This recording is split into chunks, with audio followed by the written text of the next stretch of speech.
There are so many different scenarios where it wasn't going to be these 6 people. It would have been such a different show. Welcome to MsMojo, and today we're rewinding to the moment before Friends was the TV obsession of a generation. Back when Central Perk would be considered a typo, Pivot was just a direction, Unagi was just something you ordered at a sushi bar, and 6 actors had no idea they were about to make TV history. We're talking about the real-life casting stories that launched one of the most iconic sitcoms ever. Hey, no one told them life was gonna be this way. No one told you life was gonna be this way. Just before the Friends pilot aired, director James Burrows flew the 6 actors to Vegas for one last taste of anonymity. You see, they'd already shot the first episode, and the audience ate it up in such a big way that Burrows had no doubt the series was about to blow up. I just want to be married again.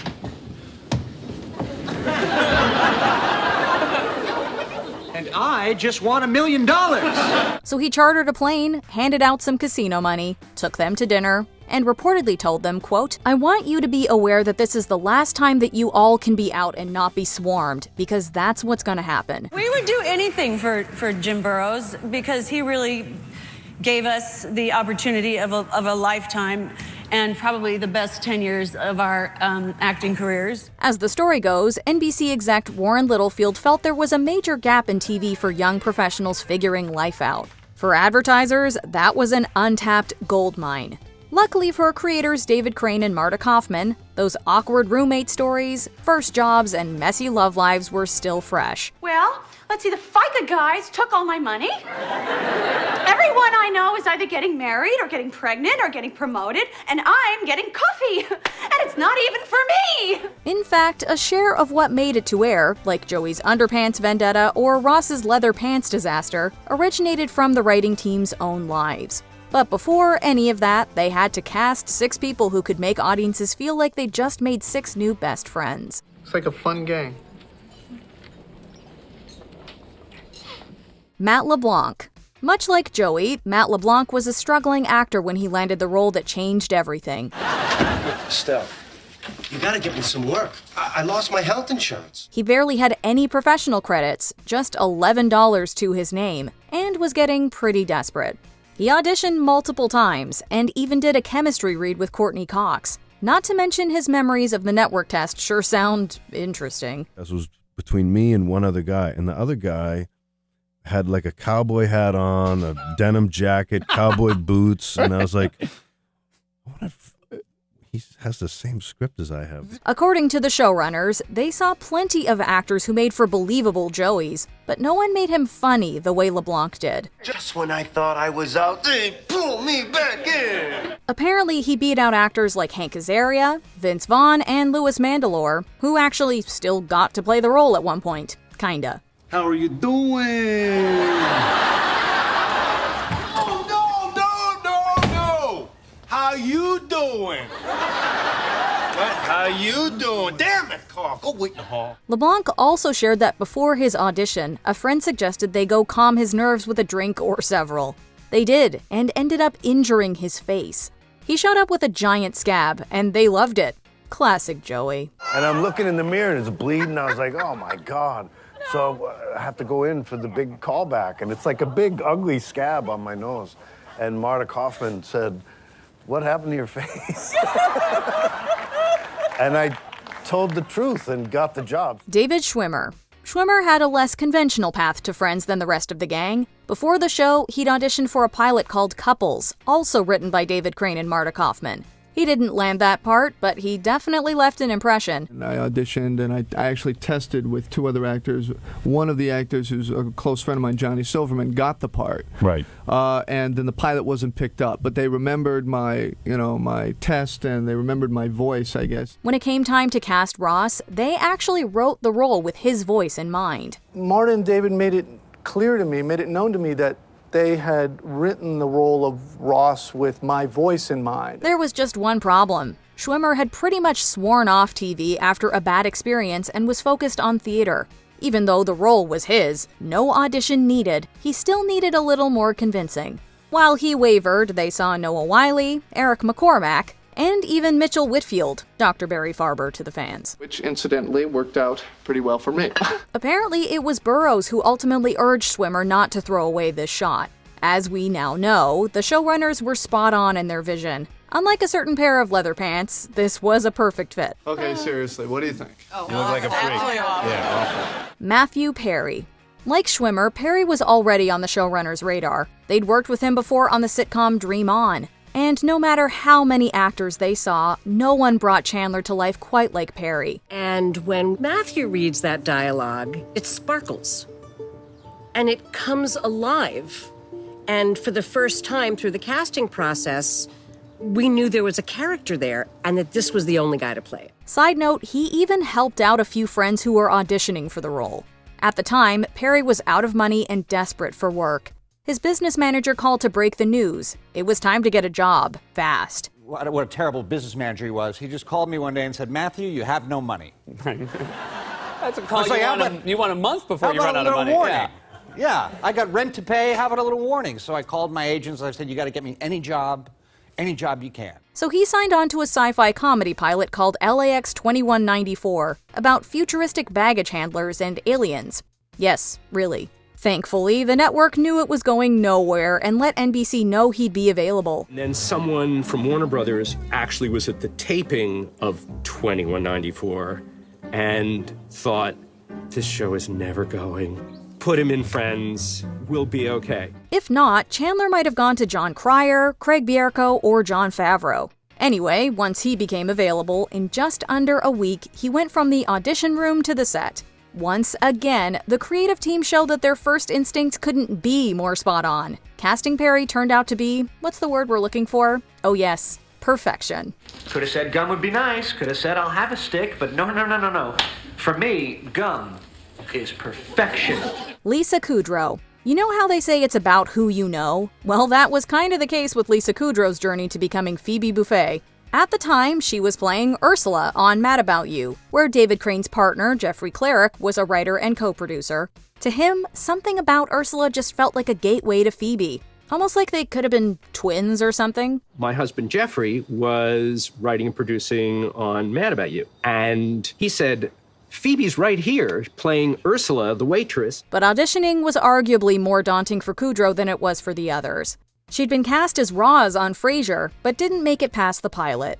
Now she was auditioning for the same guy who didn't think she was right back then. Then I had to go in and read for Jimmy Burrows' directing. I was like, oh God, he hates me. I mean, that's, I got fired from Frasier. He was directing, and he's the one who was saying, this isn't working. It's just not working. And apparently she was the only one who had to audition for Burrows, too.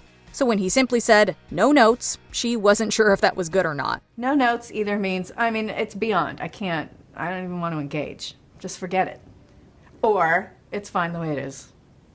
No notes. But it certainly wasn't like that was great. While it could have been Ellen DeGeneres, Kathy Griffin, Jane Lynch, or Megan Mullally singing about sticky shoes, farm animals, and cats with hygiene problems, Burroughs knew that no one was as in tune with Phoebe in all her quirky glory as Lisa Kudrow. Smelly cat, what are they feeding you? Everybody! Smelly cat, smelly cat. Courteney Cox. Out of all the friends, Courteney Cox was the most established actor going in, but not so famous that she overshadowed the rest of the cast. She'd done a few films, some TV movies, had a recurring role on Family Ties, and, of course, most people knew her as the young woman from Bruce Springsteen's Dancing in the Dark music video. Originally, the showrunners wanted her to audition for Rachel. Okay, Monica. Yes, she is. Hi. This is my friend Rachel. Hi. But Cox just knew she and Monica were kindred spirits. Turning that down was a gamble. They didn't exactly say, welcome aboard, Monica Geller, right away. The role could have gone to Janeane Garofalo, who was reportedly their plan A, or even Leah Remini or Nancy McKeon. But once they saw Cox as Monica, Kaufman and Crane quickly realized she was right. We met with Courteney Cox, and she explained to us why she didn't think she was a Rachel, and that she herself was more of a Monica, and she was right. Courteney brought this incredible joy to the character. As Crane put it, she brought, quote, a whole bunch of other colors to the part. And as Kaufman added, she had a maternal quality, which really is at the core of who Monica is. Needless to say, they made the right call. I know! Jennifer Aniston. Apparently, Rachel was the toughest role to cast and the one that took the longest. In the wrong hands, she could have come off as totally unlikable. Kind of ditzy. Too into her looks. Spoiled. Now that's a little spoiled. He was supposed to type little, the idiot. The casting team saw tons of actors who just didn't feel right until Jennifer Aniston walked in. She'd actually been considered for Monica at first, but there was a whole other problem. No. I know. Like Perry, she was already attached to another show called Muddling Through. But unlike Perry, they were already a few episodes in. Still, the Friends team didn't back down. They actually approached CBS to try and poach her and decided to roll the dice by hiring her anyway. And we took this big risk to cast her, share her with this other show, and we'll see who wins. And we even shot not only the pilot, but probably 3 episodes of Friends while that show was still on television. And if CBS had picked it up, we would have had to reshoot the first 3 episodes. They easily could have just gone with Tiffany Thiessen, Jane Krakowski, or reportedly their first choice, Téa Leoni, instead. But Aniston just had everything they knew they wanted. Jennifer had this warmth and sincerity and genuineness about her where she just made you feel okay about everything else that Rachel was that you might have passed judgment on. NBC was also a bit sneaky, deciding this was the time to strategically release some previously unseen TV adaptations of Danielle Steele novels in an attempt to tank the competition. How did you convince Les to let go of her? It was a bad show. And Muddling Through was a bad show. It was a really bad show. They put it on. We scheduled against it. The actress also took a big swing, asking to be released from her first contract, with one producer warning her Friends wouldn't do anything for her career. He goes, I saw that show. I'm going to tell you something. That show's not going to make you a star. This show is going to make you a star. And enough said. Not only did she go from audition to casting in basically a day, but it's not like she's been muddling through since, so who's laughing now? Good for me. Turns out Burroughs was right. The cast went from mostly unknown actors to household names almost overnight.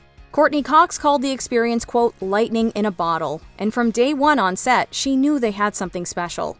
And of course, she wasn't the only one. I don't think any of our lives are ever going to be the same ever again. They weren't just close on camera, which probably explains why their friendship felt so real. Cox, who'd guest starred on Seinfeld, had seen how supportive that cast was with each other and encouraged her new co-stars to follow their example and work as a real ensemble. And clearly it worked. But that was also because Courtney started off saying, listen, y'all, I was on Seinfeld, and they all help each other. So just let's help each other. What made their rise feel so novel was that they got famous together. There wasn't one outlier breakout star. They all rose at the same time.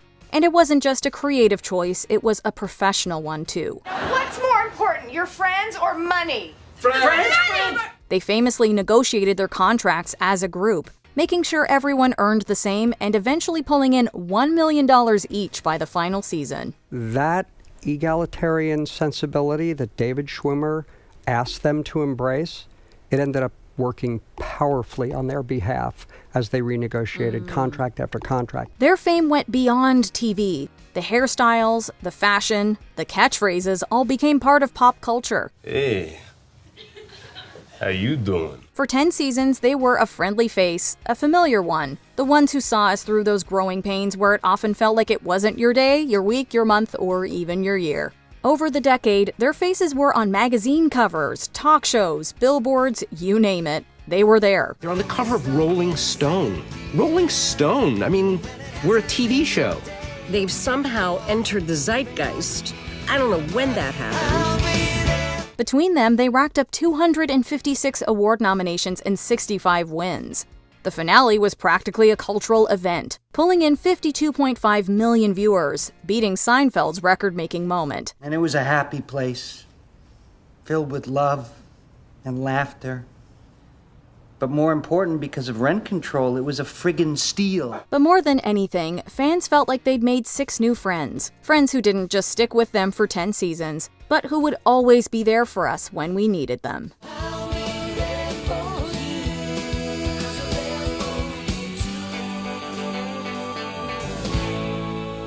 Now that we've revisited their incredible journey, what's your favorite part of the Friends story? Let us know in the comments. This is a big break for me. No, you're right, it is.